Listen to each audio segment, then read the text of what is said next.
BJP प्रदेश अध्यक्ष बनने के बाद भूपेंद्र चौधरी आज पहली बार राजधानी लखनऊ पहुंचे हैं, जहां पर उनका भव्य स्वागत किया गया और इस दौरान भूपेंद्र चौधरी ने समाजवादी पार्टी और बसपा पर जमकर निशाना साधा है। ऐसे में सुबसपा इसको लेकर किस तरह देखती है भूपेंद्र चौधरी के प्रदेश अध्यक्ष बनाए जाने को, और जिस तरह से वो सपा बसपा पर निशाना साध रहे हैं उस पर क्या कहेंगे आप? देखिए, वो जिस तरीके से कह रहे हैं वो बहुत अच्छा कह रहे हैं। अगर यह लोग उस तरीके के होते तो आज इस तरह कहने लायक नहीं पैदा किए होते।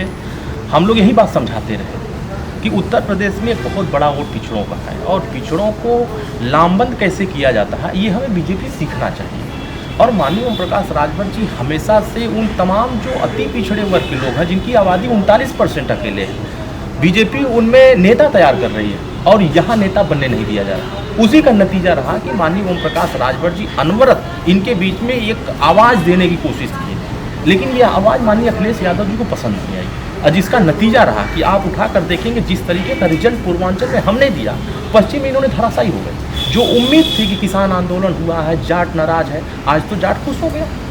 आज तो एक बड़े नेता उनके बीच में मिल गया और बड़ी पार्टी के अध्यक्ष उत्तर प्रदेश के इतने बड़े सूबे के इतने बड़े अध्यक्ष मिले हैं, तो उनके समाज की तो एक उम्मीद होगी ना कि हमारा अध्यक्ष बना है, हमारे समाज का सम्मान बढ़ा है। हम भी यही चाहते थे कि समाज में जिनको लोग नहीं पूछ रहे हैं उनको मौका दिया जाए और सुहेलदेव भारतीय समाज पार्टी उस कदम में आगे बढ़ रही है, लेकिन हम छोटे स्तर पर कार्य कर रहे हैं। उनका संगठन बड़ा स्तर है, वो बड़े स्तर से कार्य कर रहे हैं। तो कहीं ना कहीं यह तो सीखने के लिए समाजवादी पार्टी और बहुजन समाज पार्टी को तो ये सीखने के लिए एक तो उन्होंने प्रपोजल दे दिया कि आप भी हमसे सीखो, और अभी आप कमरे में बैठे हो और हम 24 घंटे जनता के बीच में काम करें। लेकिन सपा हो या आरएलडी हो, वो ये कह रही कि हमारे ही दबाव में किसान आंदोलन के डर से जिस तरह से पश्चिमी यूपी में जाट नाराज है, 2024 के चुनाव से पहले इस तरह के कदम उठाए गए, चाहे वो उपराष्ट्रपति बनाने की बात हो या फिर इन्हें प्रदेश अध्यक्ष बनाना। देखिए, जब बात नाराजगी की आई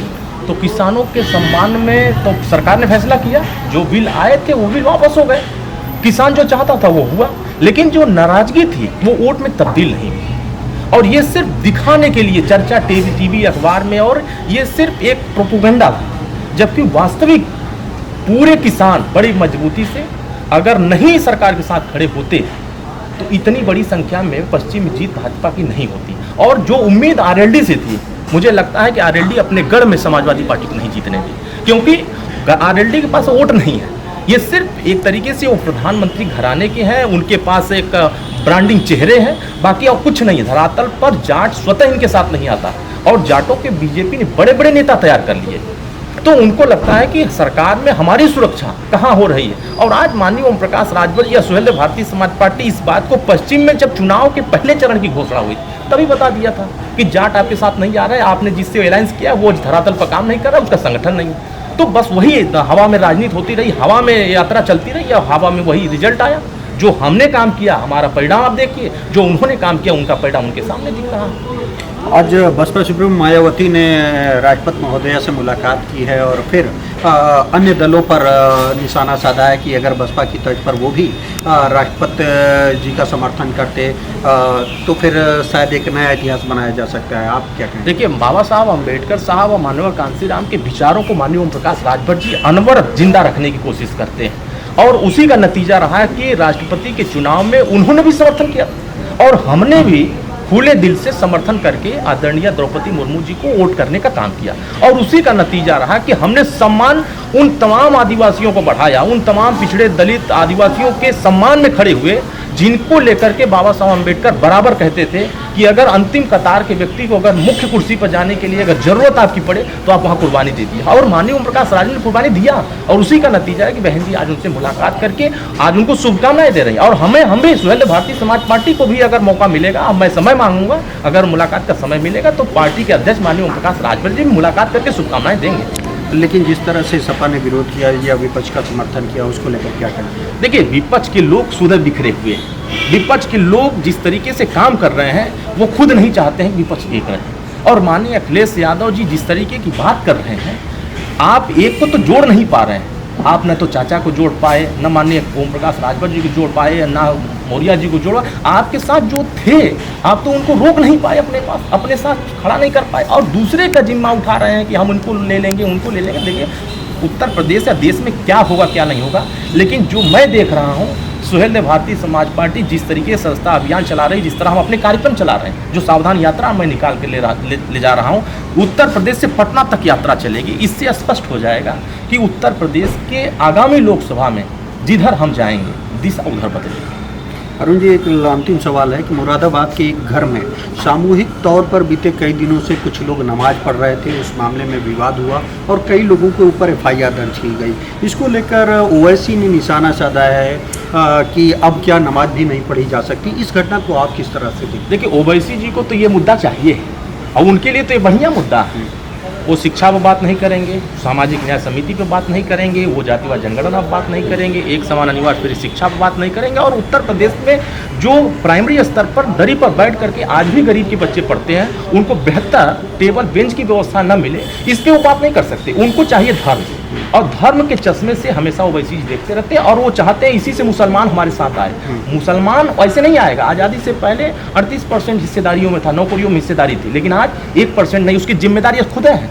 आप स्वतः उत्तर प्रदेश में चुनाव लड़ने आए, आपने जिसको जिताने हराने आए थे, आप उसी को जिता के आ गए।